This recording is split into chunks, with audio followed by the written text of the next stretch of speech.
Добрый день, дорогие друзья! События последних дней побудили меня записать этот небольшой экстренный выпуск. И да, я заготовил текст, чтобы это было быстро, и сам видеоролик был максимально меньшего размера, дабы воспользоваться мобильным интернетом. А стационарного у нас все еще нет. Итак, окопы. Это слухи.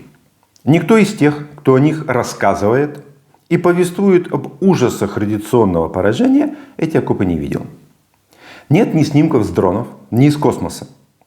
Никто не видел, но все, даже государственные структуры, уверены, что эти окопы есть. Поэтому я боюсь, что бизнесмены от чернобыльского туризма, которые уже строят планы, прокладывают боевые маршруты и просят: не закапывайте, пожалуйста, окопы, оставьте хоть чуть-чуть, чтобы показать туристам. Не, реально, реально. И потирают ладошки от будущей прибыли. Вот они-то, эти самые бизнесмены, и вырыют эти окопы. Ну, чтобы оно было уже. Ну, в конце концов, раз об этом все говорят, значит, оно должно быть. Ну, вот такие нелепицы. А что же на самом деле? Первая информация об окопах появилась недели две как минимум назад. И появилась именно как слух, не подтвержденный ничем. А в последние дни, прямо, я же говорю, об этом все СМИ тут об этом трубят, рассказывают. И вплоть до того, что уже в Гомеле повезли облученных оккупантов, их там лечат. Но я бы хотел сейчас вернуться к вчерашнему документу. Они немножко взаимосвязаны, и я объясню почему. Вчера появился акт о передаче ЧАЭС от российских военных персоналу Чернобыльской станции. От оккупанта подписал генерал-майор Якушев и представитель Росатома Мулюкин. От станции подписал начальник смены Фальшовник и Маклюк. Меня заинтересовала фамилия Мулюкин. Кто же он такой, этот представитель Росатома? Оказалось, что это целый зам генерального директора АО ВНИПИ Промтехнология. Зам генерального по безопасности. Кроме того, это участник боевых действий, то есть человек с боевым опытом. В 1982 году он закончил Харьковское авиационное высшее инженерное училище. Ни много ни мало.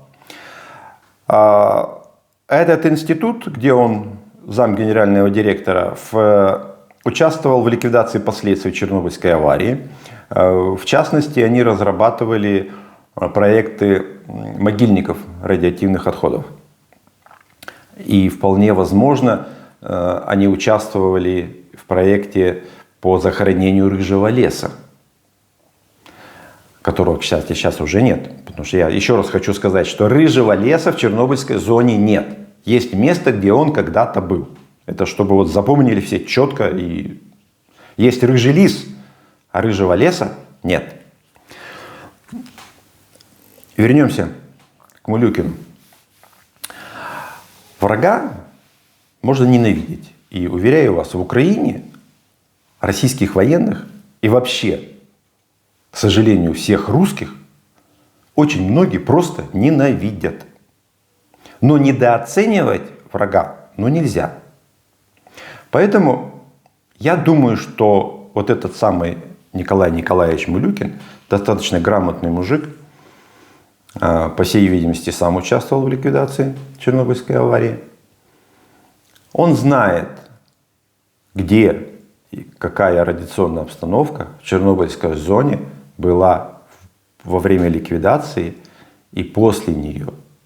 И я сильно сомневаюсь, что господин Мулюкин не проинформировал генерал-майора о радиационной обстановке в Чернобыльской зоне и на прилегающих территориях Чернобыльской атомной электростанции. И если уже понадобилось бы им рыть где-то окопы, то Николай Николаевич сказал, где стоит их рыть, а где нет. Вот вам связь с первой информацией. Что я еще хотел сказать? Кстати, по самой этой бумажке, документом я ее не могу называть, акт передачи. Какой передачи, кому? А кто вам вообще передавал объект на охрану и оборону? От кого? Поэтому сия бумажка важна именно для россиян, а не нам. Нам она не нужна. Это Филькина грамотно. И я больше чем уверен, что наши люди подписывали ее под давлением. Когда они вернутся, мы узнаем подробности. По отводу войск. Оккупант отходит в Черниговской и в Киевских областях. В Киевской, кстати, уже Иванков освободили. Подходит к Чернобыльской зоне. Велика вероятность, что в ближайшие дни и саму Чернобыльскую зону освободят. Но это не значит, что вопрос ротации персонала автоматически решится.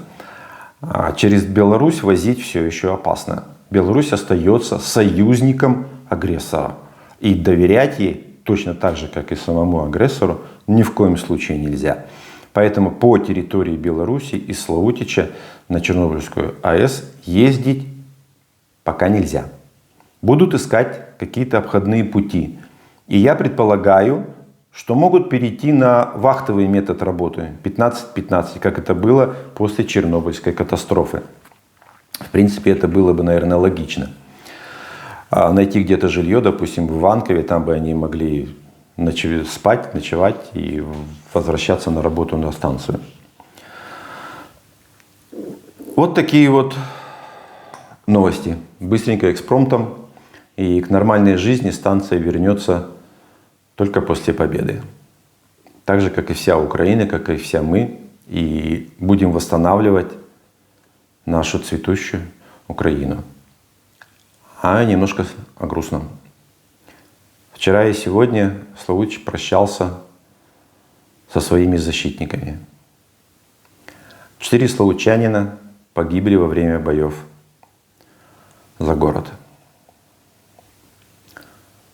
Вечная им память. Герои не умирают.